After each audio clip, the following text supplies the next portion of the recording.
Maja we madonyanga cause no musezanga S Bori yi perfect itonga alphabet S Ati dure ruzuyita bando mumbe number 4 Arazi divinga to Ndari yene wuko zwipagari yene kwa mbango Ndambo jia fonu yawe ndazitera call back Hobo mugibera sande ndambo mufonera Ndari yene kweka mini yari yene dizure Ndari kade yandarere sa yesu yako bore Hobya ndizura ka flow 3 eno zura ka 7 Anga wuko tima ari ene Anga da udo kuma before 7 Uba 90 tabiro yanga sondongo diri eme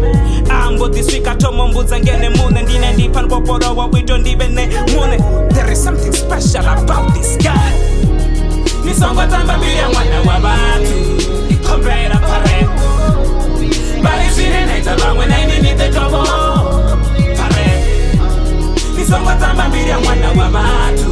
Ikombera pare Bari zire naita bangwe na ini nite tobo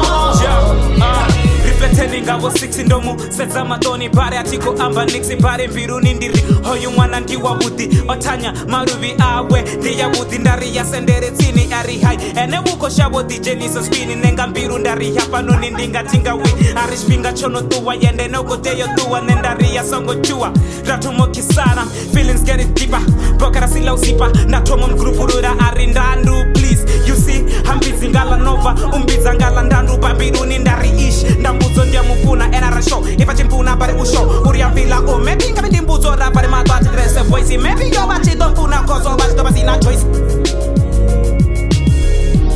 Nisongo tamba biya mwana wa batu Ikombera pare Bari zine naita bangwe na ini nite tobo Pare Nisongo tamba biya mwana wa batu Ikombera pare Bari zine naita bangwe na ini nite tobo Tebera wakoba hula bubiri ro Zura mbeteni rifleteni riba biri Ndika dito zvikumburo ngarizwete ya muro Paso bambara kafela na roko ya bleke Raisa pandara kumakone Feelings getting deeper Arindanduvo Mubiri uri yes Bari mbiru irino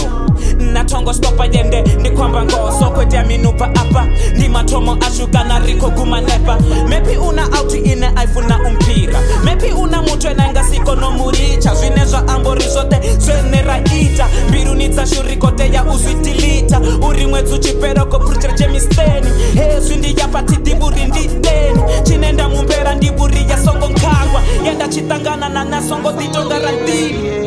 Ndikombera parero Kabazana bote benda bakakera mdrau na batukana you know Bashimse treksa platform yori Yendi jechikati Chombera parero Kanote benda nikakera More special basizana Ati perfect and at koringa zoba perfect Yeah, nikombera